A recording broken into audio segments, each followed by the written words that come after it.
Welcome inside to the opening drive. Nick Kosko alongside Mike Antosiewicz. Here with you every Monday. Got a packed show. Mike, I'd say we are pretty exhausted. We had a long weekend of traveling for the good old Rutgers football team, which we'll get into first, followed by some NFL stuff. Maybe sprinkling a little Rutgers Wrestling just for the heck of it. But we have to. Of course we have to. But we'll always start Rutgers football. Mike, I'm exhausted. I don't know about you. I'm still feeling the effects of screwing up my sleep schedule over the weekend.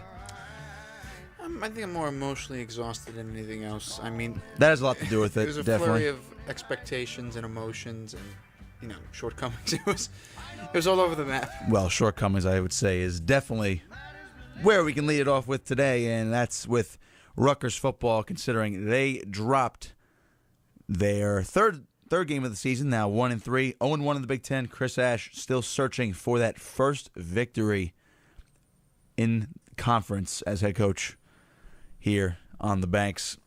27-17, your final, for those who do not see it. Drop one on the road to Nebraska. Tough one, Mike. I mean, they were winning for a majority of that first half, and they stole the lead right back in the beginning of the second half with a pick six. But just from there, they were doing pretty much everything right on defense until they didn't have the lead, and then all of a sudden they couldn't stop the run. To me, that was the biggest flaw of the game. Not only do they have a lead for most of the game, the offense kind of stalls. Most of the first half. Most of the first half, yes. And then they stall on offense a lot, but the defense is keeping them in the game because they're getting after the quarterback, and also Tanner Lee is not that good, Nebraska's quarterback. He's not that good. So even when he wasn't pressured, he was just tossing this stuff up in the air. It was either way out of the way of the receiver. He threw two picks, obviously, or receivers were just dropping the ball. Once Rutgers gave up that 17-play, 97-yard drive that ate up 8 minutes on the clock, the game was over. Nebraska took the lead from there. Rutgers' offense could not get out of its own way. All Nebraska had to do, even without their star running back, Trey Bryant, they sat on the ball, they ran the clock out, they just wore the defense out. Yeah, but I think the defense struggled from the very first series. I mean, Rutgers just came out, they scored a touchdown. There was a targeting call against Nebraska, which means their best player in the secondary was just ejected. The defense had a major letdown letting up the touchdown. Yes, it's early in the game. They're at home. Nebraska needs to respond at that point. But right there was also a defensive failure, and we shouldn't forget about that. Now, the defense struggled more in the second half, but the whole game the defense actually struggled if we really need to analyze what happened holistically. So I don't think we could look at this game and say, they need to improve late in games. That's going to be a key. The defense needs to improve. There needs to be something there needs to be some improvement in every asset. Of course, just where this team is right now, there needs to be improvement week to week. But that game just signaled to me more than anything else that team defense is still something that's lacking, and it's not just consistency. And I'm not even sure if it's talent. I'm not sure exactly what it is. It might be scheme, but it was just a poor performance all around. I mean, you can't allow Nebraska to score a touchdown right after you scored that touchdown. That was a long drive that took time off the clock, that involved one of Nebraska's players getting ejected. You can't give up a touchdown right there. That's the worst possible thing you could do, because then you set up this game to be a seesaw match of momentum swings. And usually it doesn't turn out well for Rutgers. No, you don't want that at all. If you're Rutgers, you don't want that at all, considering what they had to do just to be in that game.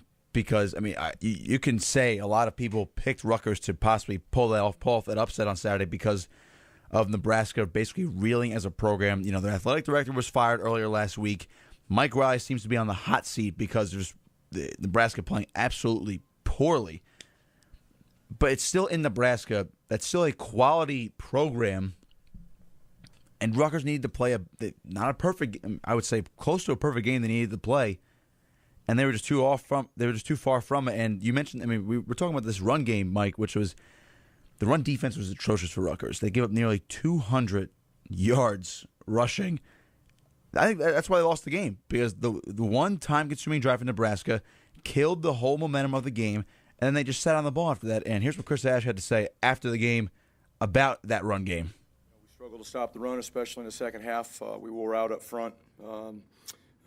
Anytime that they can run the ball and we can't run the ball, it's going to be tough to win football games, and that's what happened today. Gave up the long punt return. We had two guys unblocked. So basically, the run game was just not the run game was there for Nebraska. Rutgers. Speaking of the run game, we can make a transition to offense too, Mike. But let me just talk about the run game being there for Nebraska. There's no excuse for that to happen. Their 200 yards is absurd. Their best offensive player, who happens to be the running back, Trey Bryant, is out. They're missing their best offensive player, their best running back, and that offensive line has been dismal, even by Nebraska's own analysis and evaluations. Without a doubt. They've come out and absolutely. said that the offensive line needs to improve. So you're missing the best running back, and you have a terrible offensive line, and yet they have 200 yards rushing. That's what I don't understand. And Mike, the only reason why if it was a sloppy game, Nick, and they lost 21-17, I would say, you know what? Nebraska, they're right there. No, they're historic Big Ten powerhouse. They just have the history behind them. They have the reputation. But to lose the way they did, where they completely dropped the ball in the facets of the game where they were expected to be productive, that I don't understand that. That's not just poor caliber players, right? They're still rebuilding. They don't have the talent levels they need yet. That to me, that bad coaching or poor coaching is involved. It has to be. Well, you can obviously see they are competitive in these games now, and the fact that they are undersized. I mean, they might still be undersized in some areas, but when you look at the competitiveness of this team, they're in these games now, and there's really no excuse for what happened on Saturday. And Mike, all right. So exactly, they were at 197 yards. The only reason why is because they lost 4 yards as a team. I think either via penalties or there was a sack on Tanner Lee. That was pretty much it. But when you have your two backup running backs for Nebraska, especially your third stringer, technically in Devin Ozigbo, he had over 100 yards rushing. He was gashing them. I mean, he's averaging 4 yards a carry. Wilbon, who scored a touchdown earlier in the game, he was averaging nearly 6 yards a pop. And we talked about it when we were on the broadcast on Saturday. These running backs weren't even getting touched till they're at the linebacker level, and they almost reached the second level in the back end of the defense before they're even touched for the first time. Or they break the tackles off the backfield. Yeah, they got it's touched unbelievable. at the line of scrimmage. I mean, there was one play where Darnell Davis had a great tackle right in the middle hole, except then he got dragged 7 yards. Again, that's player inexcusable. Yeah, that's inexcusable. That's a player thing, but I don't understand that. They've played physical teams before. They haven't played teams whose identity is a physical physical team. Washington, right? They are a physical team. They have those high caliber athletes. However, they're not known for being a physical team. Nebraska, that's more of their identity. But still, they're a running team. But still, allowing yards after contact is one thing, but getting dragged for 7 yards. I mean, I think a part of it too is that the defense was just exhausted at that point, and in that case, the offense isn't helping the defense, but the offense was receiving no help from the defense because the offense had to wait 7 minutes at a time to get back onto the playing field. So the teams, these momentum swings happen for Rutgers because there's no complementing of play between the offense and the defense, right? One does when something poor, the other one reciprocates with doing something else poor. They don't compensate for each other in any way, and that's why those momentum swings happen. Because it's not like there's a bad series and then the offense will at least get a first down and give the defense some time. Things accumulate, and then things get to a point where they just break, and a threshold is crossed over, and then dynamics in the game shift, and that's an issue. Neither side of the ball is capable of compensating for the other side of the ball. No, I mean, Ash said they played well, which I thought to an extent they did play well, but you really just can't. Oh, I disagree. You can't beat yourself up if you're Rutgers because they literally made too many self-inflicted mistakes, and that's exactly what I would say. Ash agreed with a lot of people saying that they just shot themselves in the foot, and they cannot beat themselves. But we talk to the team a lot. More games are lost than they are won, and that's the case again today. We have to continue to work. We have to continue to grind. We have to continue to prepare the way that we have, but then we got to learn how to win on game day, and that's really where it's at. Competing is not a problem. Effort's not a problem. Toughness is not a problem. Depth is a concern, but we got to help teach our guys how to win games, and that starts with me. We got to continue to look at what we do in all situations, who we do it with, and keep finding ways to get better. We are a lot better football team. We continue to get better every day, every week. But bottom line is we got to go out and perform and not beat ourselves on game day. So, with that, and I don't disagree with anything he just said. No, I don't. but my issue with that statement is they might be getting better, because I think this team last year, if they had gone to Nebraska, especially against a reeling Nebraska team, they still would have lost. I would say, by at least 20 points. They would have not shown up to a game last year in Nebraska in a chance to make a statement. They almost made a statement yesterday. So, I kind of allude this to, I actually saw this. This is what Ryan Dunleavy wrote in one of his post-game articles after Saturday. He said, it was one of the NJ.com guys. They go, last year was the year of the blowouts. This year's the year of the moral victory. This is straight baby steps. But at a point, you can't take these as moral victories anymore, because they should have won that game on Saturday. They should have beaten Eastern Michigan. Mike, if things go their way and they don't, if these aren't self-inflicted wounds, this team is sitting at 3-1 with a road victory in the Big Ten against a historically good program, and they go into a week against Ohio State where they're not going to win, but they'll fall at 3-2 going into the bye week. Then you start to look at Illinois and Purdue. Those are more winnable now, and all of a sudden, just hypothetically, they win both those games, Mike. They are 5-2 after 7 games, and then you need to win one more game, and they're going to a bowl game in his second season. But that's not even close to being the case now, because they just can't find the way to win these close games. They're still ways away from being in the thick of things in this Big Ten conference, and also even competing for those back end bowl games. Now, I completely agree, right? It's frustrating, the potential's there. One thing that he said that I really appreciate is, this team needs to learn how to win. Winning isn't just, there's 100 snaps to the game, we won 60 out of 40 snaps. That's not the case. There are plenty of games where the Patriots win 20 out of 120 snaps and they win the game. There's an art to winning the game, and I understand that, so I appreciate coach's clarification on that. I understand what Ryan Dunleavy is saying, right? That we went from blowouts to this year there's moral victories, and then next year, maybe there's some wins. But it doesn't work that way. If this was an NFL football team that, for some reason in one draft class, had like 17 draft picks, and they were rebuilding the team and the franchise on those 17 draft picks, then I would say, that's true. There's some sort of inward development happening to this team, and they're making steps. But that doesn't happen in college football, because you have 4-year cycles and you need new recruits, you need new energy. And if you don't improve fast enough, the energy goes away, the recruits don't come, and then you're stagnant. And that's what the real long-term concern should be the Rutgers fan. And I've been saying this since the post-game of the EMU game, right? That's a concern about the energy. This program right now still has some energy, but you don't know what's going to happen. And as some people speculate, Kill might retire after the season. If he does, then you lose 2 offensive coordinators in 2 years. No one's going to want that position. Well, it's going to be 10 in 10 years by next year. If he actually stepped down, which, it's obviously all speculation. We're throwing stuff at a wall here, but it's not just 2 in the last 2 years. It's 10 in the last 10 years, basically. That, to me, they need. I would never say fire him or hope he retires. You need consistency in the coaching staff. This is Ash and Neiman here. This is their second straight year. This is Kill's first year. You need to have consistency on this coaching staff, but you need them to get on the same page. You need them to figure something out. We'll continue this discussion on Rutgers football when we get back after the break. Make sure to keep it locked. You're listening to The Opening Drive here on 88.7 WRSU FM in New Brunswick.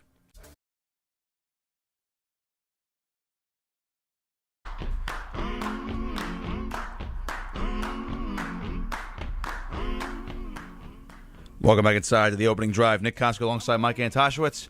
17 past the hour. Take up to 9 o'clock. Sticking with a little bit of Rutgers football, and then we'll get into A lot of NFL talk today, Mike, as I believe for the first time in a while, you are excited to talk about the pro football game. Yeah, not because of the Jets, though. Well, no. Even though they won. They did win this weekend. They did win, and they looked very, very well in certain aspects of the game. Or Miami just might look absolutely terrible. They are absolutely dismal. Yeah, I think that was just a dismal performance. But we'll get into the NFL a little bit later in the show. Sticking with Rutgers football at the moment. And, Mike, I think we have a special guest coming in as well. He's on his way in. I think when you hear that music, you know what's coming. He's here a little bit early today. Gentlemen. How are you over there? Doing all right. Walking up the stairs. Mike Pavlichko in-house for his weekly segment. How you doing? Oh, we are just Are fantastic. you well rested? Not really. we're rested. Do you rested, sleep on but the plane? What do you do? we slept on the plane. The 5 a.m. flight from Lincoln to Chicago. We kind of slept on the plane. After that, I was awake for the next flight. Okay. All right. But other than that, it was okay. We're more emotionally drained, I'd say. More emotionally I exhausted. see that. I hear that. You can hear it in our I voices, could hear how emotionally drained you are as I listened on the way in. Real. I mean, I'm also emotionally drained in a good way, considering my Birds won yesterday on a 61-yard field goal. I don't know if you saw that yesterday. Hashtag Fly Eagles Fly. That's right. There you go. How about how Penn State won? Oh, my God. We saw that. That was unbelievable. We were back in the hotel room, and we saw that, and Iowa took the lead. I was like, you know what? I have a bad feeling that Penn State's going to drive right down the field and score. And sure enough, final play of the game, Goodness I was like, you know what? Final play of the game, they're going to win. It just makes you want to hate them more, doesn't it? Of course it does. Well, considering the previous regime here could not keep one Saquon Barkley, but it's easier to hate that now just because of how good he is. I watched the Nebraska game in an hour and a half.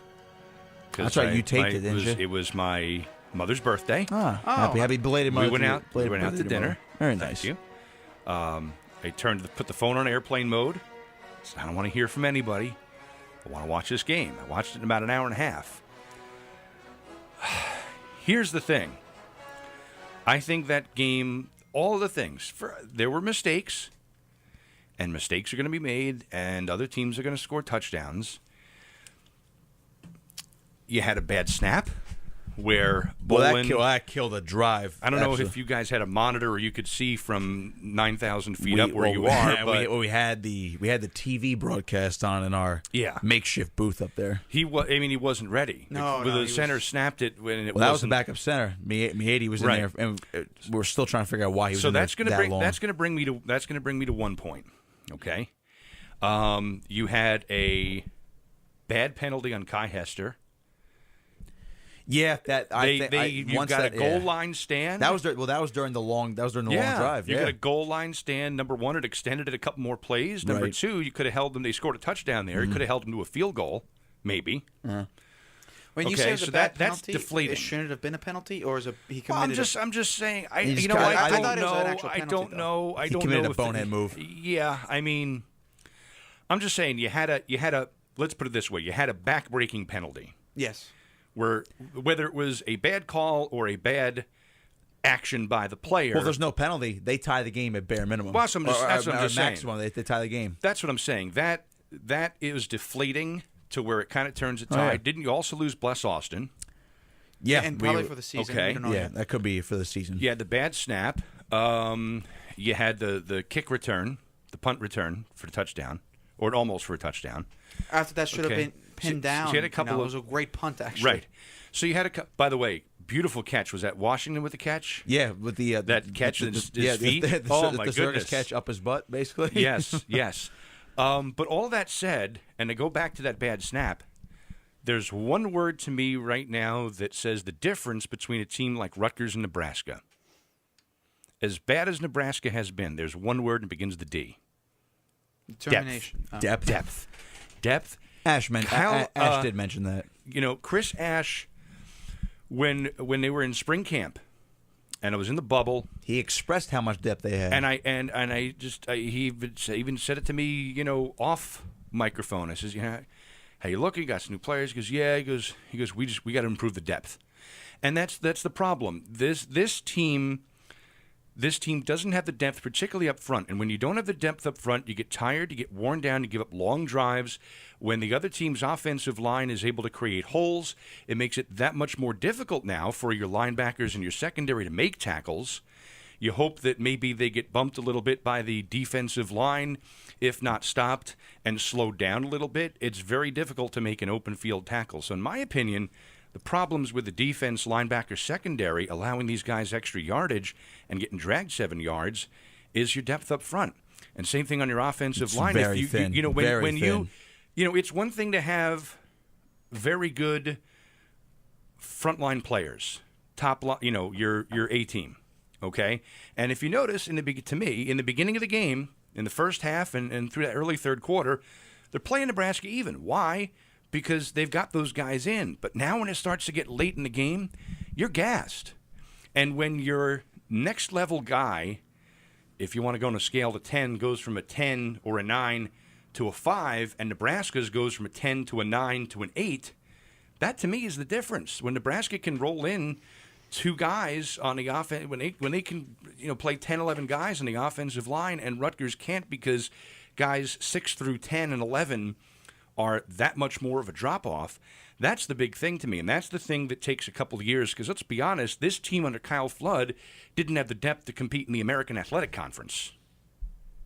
That's pretty bad. They beat Michigan, and Michigan was a bad team. So, and obviously that has been the exception to the rule. This team was not good enough to compete in the American Athletic Conference, and now we're a few more years into the Big Ten here. In the most competitive division. In the most competitive division possibly in college football. I think that's hands down. Think of how long it took Greg Schiano to bring this team that was, 2 or 3 wins in his first couple of years total to a bowl game.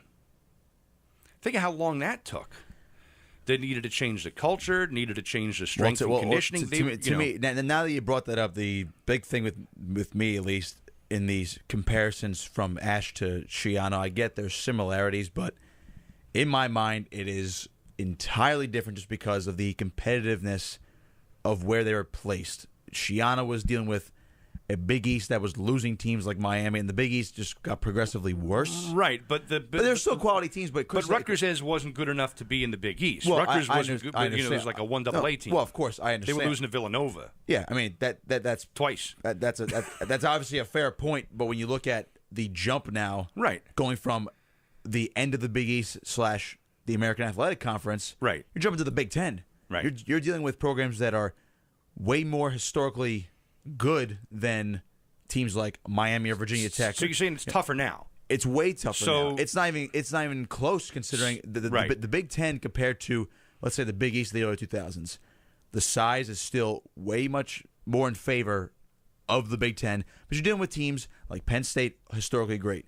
Ohio State, historically great. Sure. And can I mention something too? Sure, go ahead. I know I talk about this all the time, but you're in a different recruiting atmosphere, right? When you're in the AAC or the Big East, teams aren't recruiting at a level where they're exponentially getting better, and Rutgers just needs to move along, right? When you're in the Big East is recruiting the East Coast, yeah, exactly. and the point is, at that point, like the Big Ten recruits everybody, right? There's a certain level of recruits, and what Schiano did was it wasn't like he completely improved the recruiting level. He got his recruits there, still from the same caliber level of recruits, and then he had the chance to develop those people. My point is, you can't do that in the Big Ten. You need to completely raise the caliber of recruits. And just because you recruit doesn't mean everybody else stops recruiting. They're just going to keep recruiting right along with you. That's why his job is much harder. So you guys are making my point that it's year 2 for Chris Ash. It's year 2, and this is going to be a 4-5-year project to get to the point where you can win these games. And exactly what you said, they've got to learn how to win.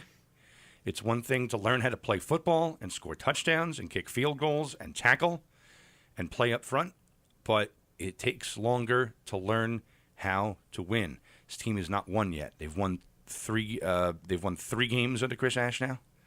Right, 2 last year. Yeah, and 2 were against one this year. Well, and 2 of those 3 wins are against FCS squads. So in 2 years, they've beaten 1 bowl subdivision team. This team does not, excuse me, this team does not yet know how to win. That's the biggest thing I took away from his post-game presser. They know how to play. But you look at this game again. It comes down to depth. When you're losing that battle up front, you have no ground game, and then you've got to pass. And Kyle was throwing away pass after pass after pass because he was getting pressured. How many times did he throw the ball 10 yards past a guy out of bounds because he was under pressure and had to get rid of it? And good job of him by not. But you know why he's under pressure? Because he's trying to throw the ball 30 yards downfield. When if you had a 5-yard route and it took half the time to develop. He can't get any protection. But he can't get any protection. He can't get any protection. Let's say after you 3 counter that with seconds. quick releases. You counter that with quick releases. There's no quick releases to this offense. There just isn't. I'll give you that. You know what I mean? I agree with you. The offensive line could be better, but you know what? If they can't block for 5 seconds, they could block for 3. They're that good. They could block for 3, but there's no 3-second routes. Yeah, I think they are that good. Mike, I'm going to point you to the example of that first drive for Rutgers for the game. I'm sure because you watched the game, obviously, in an hour and a half, but I'm sure you watched the entire first drive. I watched the first drive live before I left the house. Well, there you go. And what happened? First play of the game, it's a simple 5-yard crossing route, 7-yard crossing route to Jamon Mitchell. And because of his speed, he got out in front of the defender. He makes the catch in stride. He cuts it upfield. It's about a 16-yard gain on the first play of the game. And they're moving the ball because they had routes that came underneath. They started setting up the deep passing game by setting up stuff underneath and establishing a good running game as well. And all of a sudden, that first drive looked like the perfect. That's the best I've ever seen them play this season. I just think they were wearing down and couldn't do the things they wanted to do. I don't think so because they went away from what they were doing well. Mike and I pointed this out all day Saturday. They consistently went away from what they were doing well to try something else. Okay. Jamon Mitchell was not thrown to after that second quarter. First play of the game, he gets thrown to, makes a catch. Jerome Washington, he's on fire. You don't go back to him. Exactly. But listen, Mike, this is where I have to agree with you, though. And you know how much that first they talk about all the time, that first possession usually is pretty well scripted. Yeah. Of course the rest you're as you go along. But I don't understand how you don't stick with what is working. That's a fair point. I'll give you that. They don't stick with that. But let's go back to this depth thing. I don't agree with you on offense that they just got too tired. I just think they weren't in sync, bad play calling. But at defense, they definitely were. And at defensive end, there is some depth, right? You have Kumoko, you have Kevin Wilkins, you have Prevalin, you have Darnell Davis. But in the interior of that defensive line, you have no depth whatsoever. You have Baitke, you have Sebastian Joseph, Eric Waifs doesn't seem to be on the team anymore. I mean, you seriously, don't have, do you have a third starting caliber interior defensive lineman? I really don't know. And that's where they're getting guys. burned. You certainly have guys. It's just that the talent drop off from 1 to 2 is immense. Is much bigger gap than at Nebraska or Ohio State or Penn State or Michigan or even Michigan State or most of these other Big Ten programs. That's the difference. The top guys, I think, can compete with a lot of other guys in the Big Ten. I don't think there's any doubt about that. But when you can't spell them with an equal guy, I mean, look at all these other Big Ten programs. And what happens when, look at Ohio State. When they go to a third-string quarterback, he's better than the first-string quarterback. That's the difference. Yeah, that's the difference. I think we're a long ways away there from having depth like that. Absolutely, we agree with you there. Last thing, Mike. Yeah, I don't want to take too much here. No, that's all right. Last thing here. How many points do they score next week against Ohio State? I say 7, if anything. It's going to be rough next week. What was the final of that game against UNLV? I know it was 44-7 at one point. I think UNLV scored 21 points in that game. Well, it's garbage points. Of course. I say 7, maximum 14. I think they're if I'm Chris Ash next week and they're getting killed at halftime, I throw Jonathan Lewis in there for the whole second half and let him. No, but when you think about it, Ohio State's second-string defense is probably just as good as most of the teams in the Big Ten as their first-string defense. And I saw a headline, mystery. What happened to Jonathan Lewis? I think Jonathan Lewis got in the game last week a lot because of. It was Morgan State. The team that they were playing. State. It wasn't, it was some situational. And they threw him in there for one play on Saturday. He got one play on and it Saturday. Killed the drive. There's no excuse for that. I don't think they're going to win this weekend. No, no way. But how many points? I'm going to say 7. 7 points. I give them 14. 14? Listen. I think they're a much improved team. The game is at home. Prime time. Ohio State has not. Other than putting up a lot on UNLV, they haven't been stellar. No, this year. but I think it's still Ohio State. They've struggled early in some It is, games. but you got to remember Urban Meyer. He knows Chris Ash, and he never loses consistent. So I'm going to Chris Ash knows Urban Meyer. That's true, but not well enough with the players he has to pull off an upset or be competitive. I think they hang in a game for. I think they hang in a game for a half, but never threaten. You know what I mean? Well, I mean that's generally what they usually do against those big teams. They're not going to threaten, but they hang in. It's not going to be Michigan last year. They can hang in. It's not going to be Michigan last year. I hope not. That's going to be bad. It's going to be far from that. No, if that happened again, I don't know what would happen. Everybody's going to want to go back to Yom Kippur for this game. Why did I leave early? Why did I get there before sundown? I have no clue. Prime time. That's all I'm going to say. All right. Thanks, Mike. I'm going to go listen to your wrestling chat now. All right. Thanks, Mike. Appreciate it. Mike Pavlichko, everybody. 5.5 points. 5.5 points. Yes, exactly. Is that your over/under? Or you think they're actually going to score 5.5 points? I think 4 or 5.5. All right, Mike Pavlichko, our broadcast administrator. Always a pleasure to have him on, discussing all things Rutgers athletics as he makes his exit on these newly polished floors. Mike, great. The studio's just looking better aesthetically every day. Don't you think so? He's not just a broadcast administrator. He is like he's like Patton of he's like General Patton. He's a designer. That's what he is. I'll say he's a designer. How about that? He has the commander qualities like Dwight Eisenhower. That he does. All right, we're going to take a quick break on the other side. A little bit of Rutgers Wrestling just to give you a few news and notes. And then we'll finish up with NFL football. Of course, we're going to finish up with NFL football. But I think Mike's actually excited to talk about that today, so make sure to keep it locked. You're listening to the opening drive here on 88.7 WRSU FM in New Brunswick.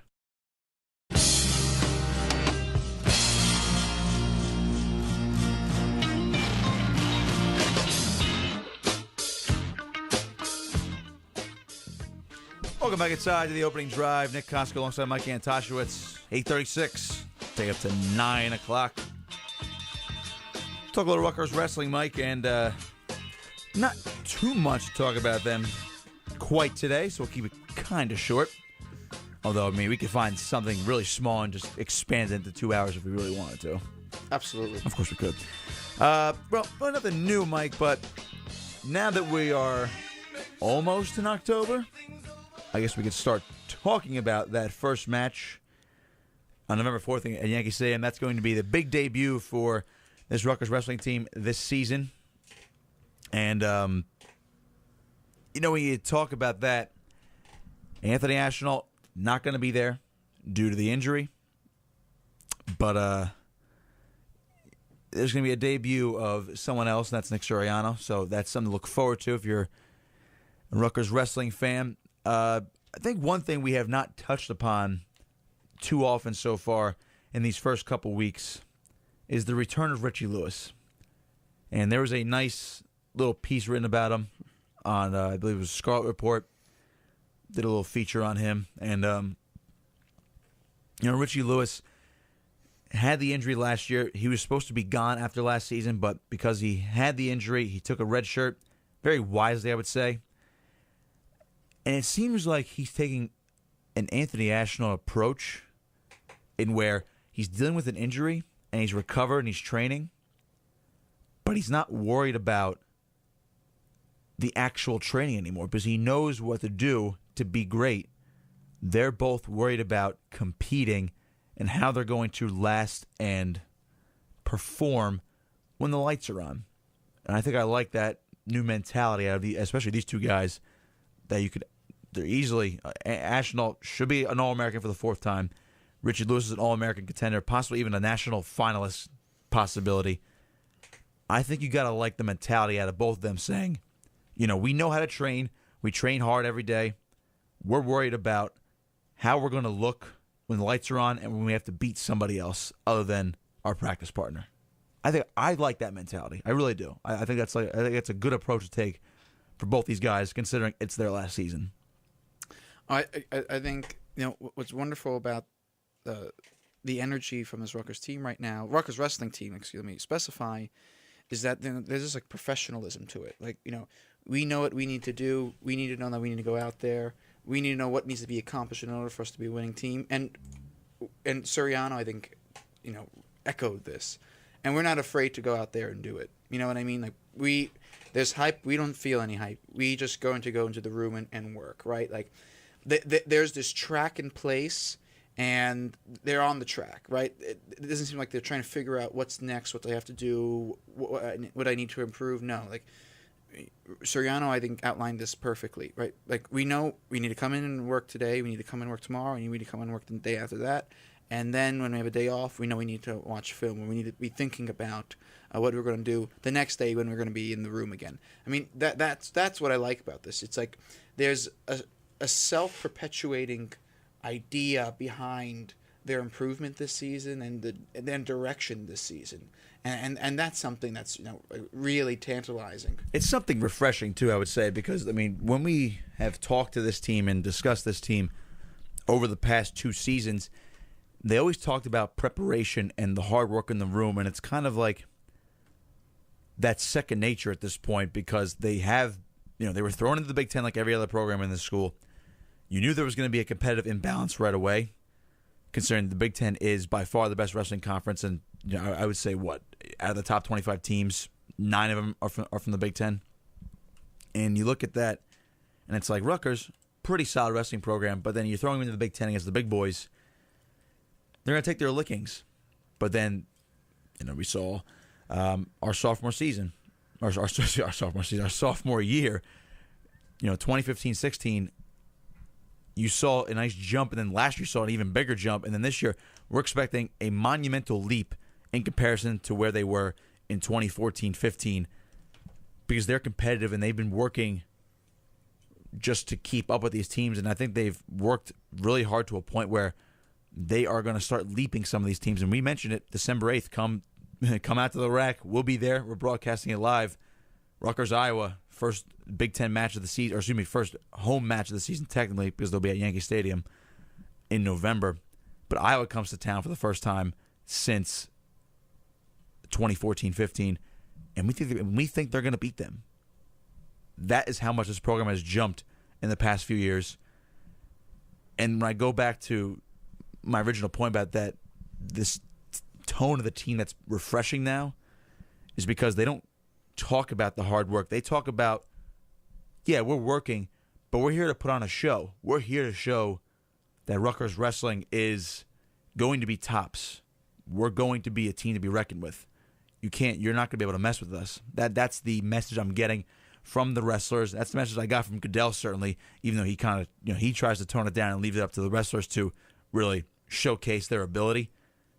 But you got to love it because the last few years we're talking to them, when you and I know we're both thinking, are they working hard enough? Are they? I don't think I wouldn't say we're questioning whether they're working hard enough, but we're thinking, is this the proper training? Are they able to put enough time to keep up with the other teams or even jump ahead of the other teams? There's no way we're questioning that anymore.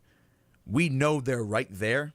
It's just a matter of doing it now when the lights come on and they face these teams in the dual meets, and when they go to tournament time, they're there, and I believe they're ready to take a huge jump. Everything's being reduced to the question of execution. Right? That's it. I think that's what I mean by refreshing it. Now that it's down to execution, you have to feel really good if you're Rutgers.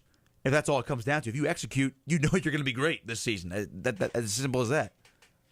Yeah. I don't know exactly how to express it, but you're right. There's a different feel this season, and the feel is somewhat like if they go out, they don't. Yes, you have to worry about matches. The point is, like, you don't have to go out. and they don't have to think about Iowa. If this guy has a bad match, if this guy has a bad match, if we can make something here. Up here, the notion this year is if we go out and we just wrestle our best match, things will fall our way. That's I think the new without a doubt energy around this team. And like I said, that's just it's refreshing. It's good to see. It's good to hear. And I'm sure we're going to be very excited when we go to Yankee Stadium November 4th and they take on Maryland for the first match of the season. All right, we're taking another. And you know what's amazing? Go ahead. The wrestling team. I'm not saying I'm predicting this. I might change this. I'm not saying there's a final prediction, but you're always don't go flip-flopping again. The Rutgers wrestling team might score more points in their wrestling match than the Rutgers offense in that Maryland game.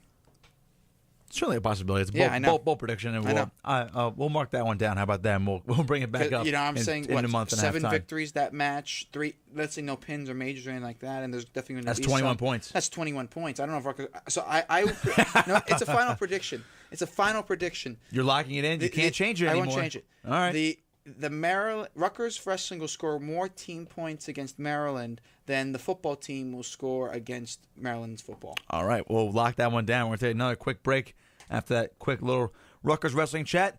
On the other side, we'll wrap up the show with a little bit of NFL football. Make sure to keep it locked. You're listening to the opening drive here on 88.7 WRSU FM in New Brunswick.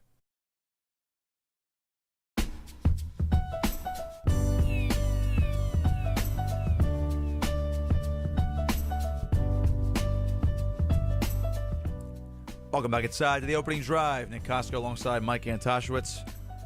8:46 to get about 9 o'clock. Final segment of the show. A little NFL football. And, well, Mike, you are excited to talk about NFL football today. Oh, it's wonderful. I'm actually surprised. What happened yesterday that just Well, you know what happened you. because your Philadelphia Eagles won. Of course, I'm rocking the shirt this morning. I got to be proud. 61-yard field goal to win the game. Was it the best played game? Absolutely not. I think both teams need to really question their play calling at some points, especially the Giants. My goodness, McAdoo is terrible. But I think the Eagles. But the Eagles are also a little terrible in the sense that they gave up 24 points in the fourth quarter. Listen, I know you like him as a head coach, but Peterson is not the greatest play caller in the NFL. Oh no, absolutely no. Oh, he is rough at some points. Okay, I would completely Very agree rough. with that. But I don't want to rejoice in other people's miseries, but it's the Giant fan, and it's not just me that wants to do it. It's the Washington fans and the Eagles fans and the Dallas fans. No, I know you're very and excited the about Patriots that. and the Patriots fans, and I'm sure I could list a few more organizations, fans of a few other organizations that feel the same way as that group of fans do. The G-Men. Hey, The G-Men way. Oh, the G-Men way. It's imploding. Right now, it's imploding. I'm not saying that they're going to go 0-16 or they're only going to win 2 games, but what I will say is that if they, finish better than 6-10, something drastic is going to happen. There's going to have to be some change. So I'm not Mr. Pessimist saying, oh, it's done for the Giants. I don't think that's the case. But right now, the course that they're on, its terminal point is an implosion in oblivion. I mean, Yeah. it is bad, the course they're on now. They could change it around. They could certainly change it around. And heck, they go on a 7-game win streak. They could be 7-3, and who cares what happened the first 3 weeks of the season? So I'm not counting them out. But just this week, this situation the Giant fan finds himself in, the Giant fan has never found him or herself in this situation before. It's a completely new experience since I've been a Jet fan, since I've been alive and been a football fan. And they're sweating it out, man. It's unbelievable. I've never seen anything like this when it comes to New York, the G-Men football, New York Giant football, Mr. Blue, whatever the heck Big Blue. Big Blue, whatever that. You know what I mean? It's not gangrene for the Jets. Gangrene, which is a medical term for a disease that requires amputation. Perfect for the Jets. Which is perfect. A perfect nomer for the Jets. It's not a misnomer at all. But Big Blue and the G-Men, and it's just bad right now. And then this professionalism, there's a G-Men way. There has never been a Giant way. Never. When they won those Super Bowls, and quite frankly, the Giant fans that are alive remember them, but the Giant fans who weren't alive then that call themselves Giant fans now, 70% of them don't even know, probably can't even name you any person on those Super Bowl teams outside of Phil Simms or Lawrence Taylor because they just don't care, and they're not real fans. But even in those Super Bowls, it wasn't like they had this dynasty, and each year they just improved, and each year they're at this level. It was just one and year they out broke of 5. through. 1 year out of 5, and all of a sudden. Yeah, right. All of a sudden. But there's a way. It's a technique. It's a method. And they win. And then Mr. Tom Coughlin came, and he put his old man diapers on. He said, I'm ready. And you better be 5 minutes early because that's Coughlin time. Thank you. Thank you, Tom. I'll take a page from my high school coach. If you're early, you're on time. And if you're on time, you're late. I would say that's Tom Coughlin's mentality. But, it's Coughlin time. The clocks are 5 minutes fast. And look how wonderful we are. Thank you, Tom. Thank you, Tom. Make sure you have your applesauce before the evening's end. It's honestly, it's refreshing for a bit because this team carries themselves like there's this way, there's this method out there. And Eli has not won a playoff game outside of the Super Bowl runs. I didn't realize this until this weekend. Yeah, he's one and done in every playoff run he's in. Because I defend Eli all the time because so many Giant fans despise him and complain about him. Meanwhile, I would cut off my left arm for Eli Manning to be the quarterback of my team. And I even mean it now. I mean, seriously. The guy has a higher caliber play than any Jets quarterback has, except for 1 year Favre, for 13 games when he was still healthy before he was injured. He has a better quarterback play, and when he goes on a run, the man is absolutely unstoppable. He just has this rhythm to him that can't be thwarted. And Eli played well yesterday. He played well at certain points. He had two picks, but he played well yesterday. That first pick was bad. I didn't see the second pick, but it's just so interesting now because the Giants fans have created this perception of continuity, and it's true. The team has only had 3 GMs in their history. You know what I mean? But there's this idea of the way, and that there's this course, and they do things the G-Men way. And yes, they've always been more successful than the New York Jets, but that really isn't saying that much. Let's face it. And then interspersed between what really has been mostly mediocrity. Has been these wonderful Super Bowl runs with some really, really great teams, marked by some really, really fantastic, amazing players, especially with Parcells earlier. Right, you had some amazing defensive talent on those teams, and now obviously the Giants won these 2 recent Super Bowls. There were some incredible players on those teams, but I think what this season might do to the Giant fan is just alter their worldview. You know what I mean? Because again, there's this idea of the G-Men way, and it's happening. And this team is supposed to be the pinnacle of the G-Men, of the Big Blue way. You know what I mean? You bring a guy in, you get him accustomed, then you promote him, and then there's continuity there with the GM, and then, you spend money, but you also draft it. I mean, this was supposed to be the pinnacle of the G-Men way, and it's just blowing up, and it's going to require strong remedies, and I don't know if the G-Men way of looking at things is going to last, is going to endure. I don't know. So well, Mike, considering there might be a whole new mentality. Considering they're 0-3, that's pretty much a death sentence once you're in the NFL. If you're 0-3, no, it's not though. It kind of is because historically, if you lose your first 3 games of the season, you have a long way to go to climb back up. Was it 2 seasons ago when the Giants had like a 7-game win streak, but then they still missed the playoffs? It was a few seasons ago where the Giants had but they had 3 to 5 losses before they were 0-6 or something like that. I mean, if you put yourself in a hole like this, Mike, so you're kind of screwed. If they almost did it at 0-6, they could do it now. But you got to realize they were under a different regime then. This is Ben McAdoo, and I was talking to one of our alum, Ryan Moran, yesterday. He's a big Giant fan. Obviously, I'm a big Eagle fan. We go back and forth, but he's just telling me how atrocious McAdoo is, and I can't help. I have to agree with him. I mean, I think the Eagles, at some points, if they can't put it all together, they're not that good of a football team, especially on the defensive side, because they have no depth. They gave up 24 points in that fourth quarter when they started losing everybody to injury. But Ben McAdoo is atrocious. I cannot believe the Giants can. Yeah, but this roster also has. Sure they have talent. The Eagles have talent, but they can't put it together. They have structural holes that no amount of play calling can get around. No. I think it is. It has a lot to do with the play calling. It's Ben McAdoo. No, it does. Play calling exacerbates the situation. I'll point you to a decision right before the half. The Eagles are up 14-0 going into the half. Oh, they're going for a 4th down? I think it might have only been 7-0. It was only 7-0 at halftime. But before the half, the Giants have. No, it was only 7-0 actually. But if the Giants are at the goal line, basically, they on 3rd and goal, they throw it. They throw it on 3rd and goal from the inch line. Now, granted, you can say whatever you want, whether that was a catch or not. But there's a rule in place. Do I like the rule? I don't. I mean, as a fan yesterday, I love the rule because Sterling Shepard did not control the ball throughout the entire process of the catch. He got both feet down, but when he rolled out of bounds, he dropped the ball. That, in my mind, is no catch. Do I hate that rule? Absolutely. I think that's garbage. I said the Eagles deserve to give up a touchdown there because they let him get wide open. But he dropped the ball, and Mike, it is 4th and goal from the inch line. The inch line, they run it and they get stuffed. Yeah, but again, did you see what happened? But they that threw play? it out 3rd and goal. The penetration there because they know they can't run the ball. They can't have a power offensive line. You can't do a quarterback sneak for an inch forward. The Eagles. The Eagles quarterbacks. I agree with the quarterback sneak, but in terms of running the ball, I mean, like that's what I'm saying. They had 3 or 4 plays that were inside the 1 yard line. They could not score. McAdoo is no Bill Walsh, but He doesn't need to be a Bill Walsh. He needs to be. The fact of the matter he needs to be competent. It's a combination of McAdoo's ineptitude in certain areas and also Jerry Reese.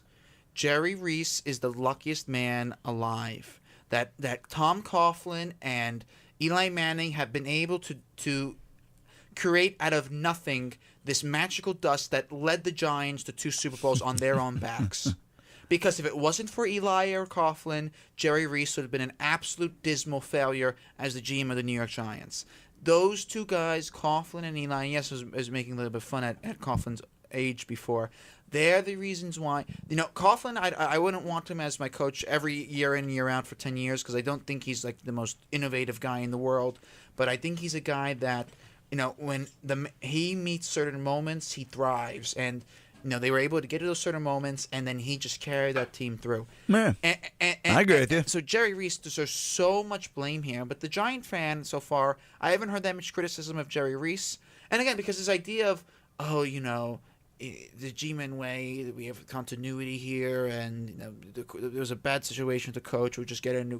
No, that's not the case. The point is, Jerry Reese is a bad GM. You need to change a lot of things because Jerry Reese has not learned. The Giants have not drafted well at all after the 3rd round for like the last 7 years.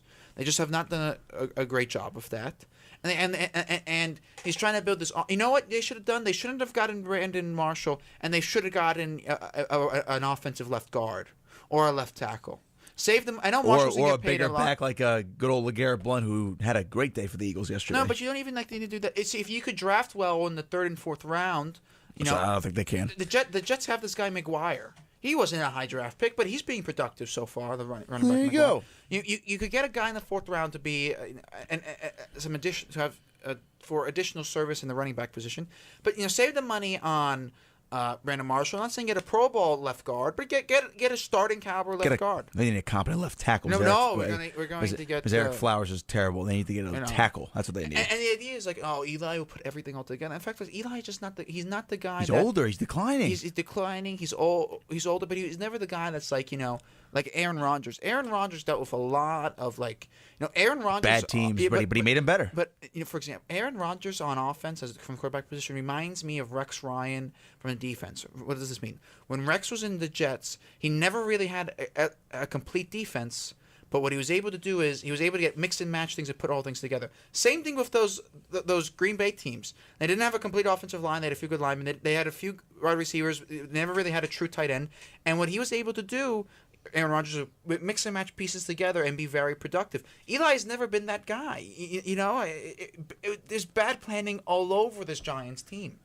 Glad to hear you rant this morning. Quick before we sign off, who'd you pick tonight? I'm picking Dallas over Arizona. Even though it's on the road, I'm picking Dallas tonight. Oh, I have no clue. I think Arizona's terrible, but they are. I don't know how Dallas is going to respond. If last week was for real, I'll pick Dallas, but I wouldn't be shocked if they went down. All right, we'll see how that goes. Thank you for listening. We are done for this morning. You can catch us every Monday, 8 to 9 a.m. for the opening drive. For Mike Antosiewicz, I am Nick Kosko saying so long. Thank you for listening. Make sure to keep it locked for further programming here on 88.7 WRSU FM and online at WRSU.org.